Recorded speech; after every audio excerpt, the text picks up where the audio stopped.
Hello, I'm Todd Phillips, the editor of Canadian Auto Dealer. I'm here today with Michael Cirillo, the author, or the host rather, of the popular podcast Dealer Playbook.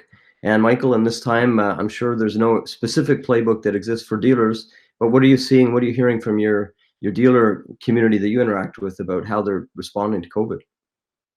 Yeah, hey, thanks for having me. It's fun to connect with you. You're right. I mean, this is an unprecedented time, but I really get an overwhelming response from the dealers that I've been speaking to that is we eat unprecedented for breakfast. As businesses, we deal with a lot of unknowns in a variety of situations when times are good and when times are bad. So, for us, it's, I think, just a matter of what I've seen that's been very inspiring is seeing that there is a great measure of hope out there in the form of dealers breaking down the mechanics of, okay, what do I have to do today? What needs to be focused on? Maybe some of those things that I swept under the rug before are now coming out from underneath the rug, and I'm able to focus on those. As far as a playbook, history has an interesting way of repeating itself. Um, Maybe we haven't dealt with a pandemic of this nature that has caused us into a market contraction, but we have experienced market contractions.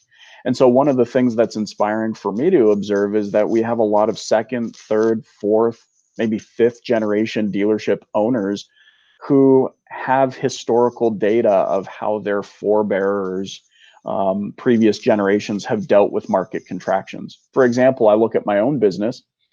We're a family business. My father, who still works in the business, he navigated all of the volatility of the 80s when interest rates were, 8 zillion percent. Don't fact check me on that number, but then we made it through uncertain times in the 90s. We've made it through 9/11 and what that did to the global economy. We made it through '08.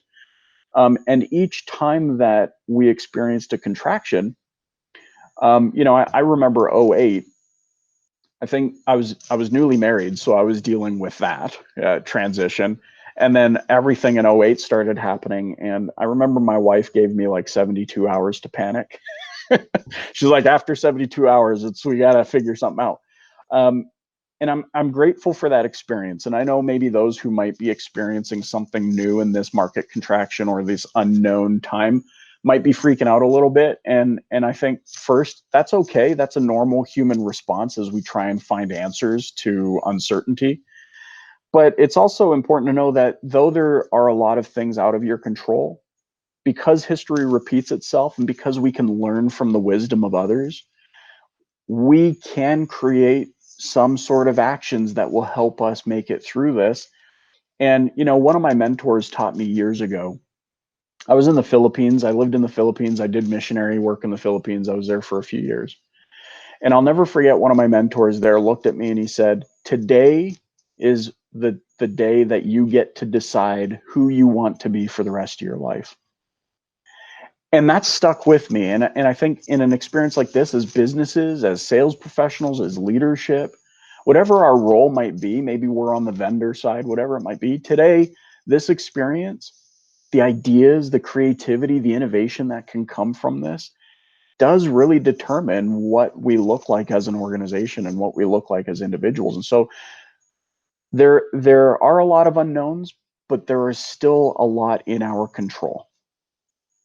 Well, one of the things that I was listening to your podcast earlier, you had some good ideas, for you're trying to sort of keep that pipeline of ideas going. Dealers sharing with dealers. You mentioned some dealerships that you're working with are getting their teams together and trying to work with them and saying, hey, how do we get through this? So the idea, what we're doing now, what we're continue to do is to share ideas, get it out to the broader dealer vendor community, the OEM community, because it's all part of the ecosystem. And how do we actually come up with some good ideas? So I think, are you seeing sort of dealers rallying around and trying to, as you say, innovate and plan for the future?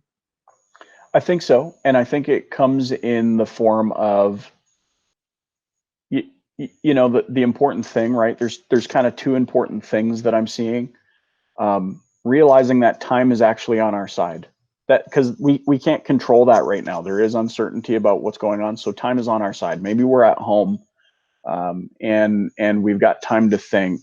Well, what we can control is educating ourselves, keeping our schedule, being disciplined, not giving up, controlling our thoughts.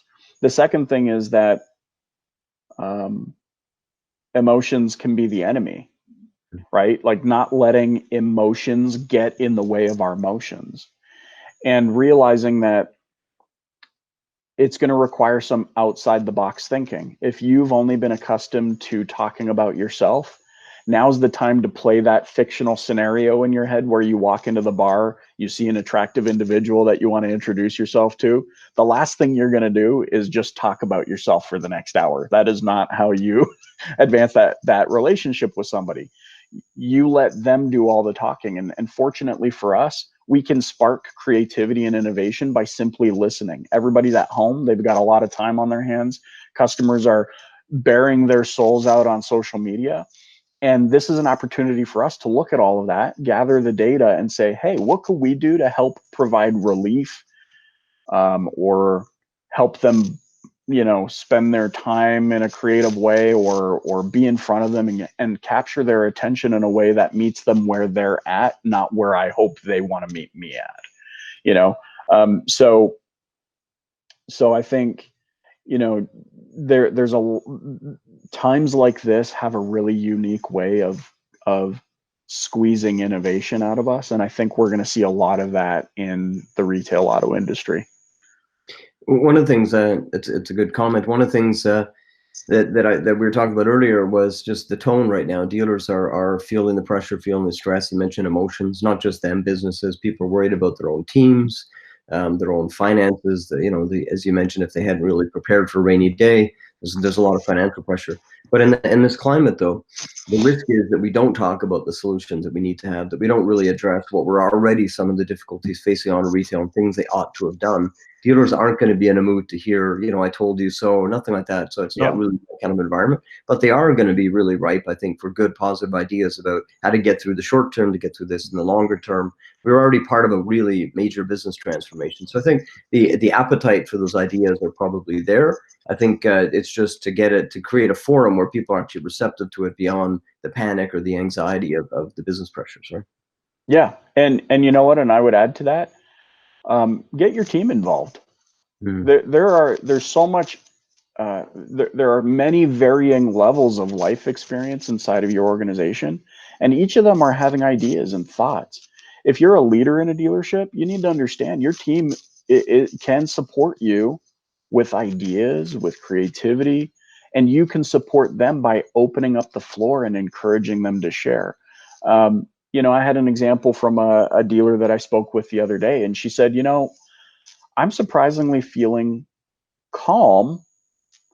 There's a lot that I don't know, but my team and I have been meeting and talking and collaborating, and we've come up with some really cool ideas. And the interesting thing about that is, she's fully aware that she's not going to hit her sales number for the month, but she's optimistic about the momentum that each of those actions are going to build. And I think part of it is maybe that's where our focus needs to be a little bit. And I understand, like, I own a business too, and so I understand that taking the hit is not comfortable. About a year ago, I was speaking at an event in Germany, actually, for one of the OEMs, and we talked about kind of the love-hate relationship with failure. And I think a lot of people are feeling kind of that same weight of failure right now. But I do think that there is hope in that, you see, because while I hate the way failure might feel in the moment, I love what can come as a result of it. And I really do believe that the dealer community and the individuals, some of the best people that I've ever met in my entire life, work within this industry. Some of the most powerful, intuitive, ingenious, capable, inspiring people I've ever met. And so I'm excited to actually see already people that are starting to be a little bit more forward thinking and adapting to what the customers have been telling us for a long time. This is that nudge that maybe some have needed to move in the direction of maybe paying more attention to digital retailing, or just being more, humanizing their brand a little bit more. And we, luckily we live in a day and age where we're empowered to do this through social media and YouTube and all of these different things. So I'm excited to see what comes as a result of this, even though I'm right in the trenches with everyone else and I don't know how long it's going to last. But including your team,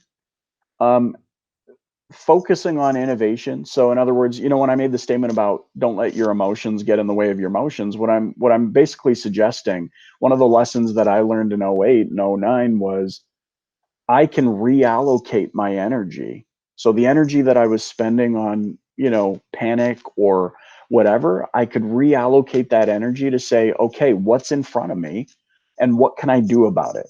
What are some things within my control? And I found that just breaking out the mechanics of, okay, here's what I want to have happen. Okay, let's reverse engineer that notch by notch, provided me and my team with a clear kind of action plan that we could implement inside of our own business model in order to build momentum and build relationships of trust. And so for me, I guess one thing that I would just leave on that thought is, for me in this time period, what's important to me is taking actions. I guess my KPI right now is relationships of trust. And I mean, anybody that's heard me speak anywhere knows that always comes up.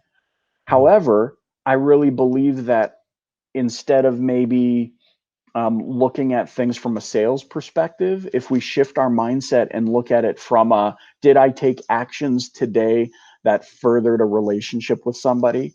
Did I enhance my connection with somebody? Even though we're social distancing, did I stay connected?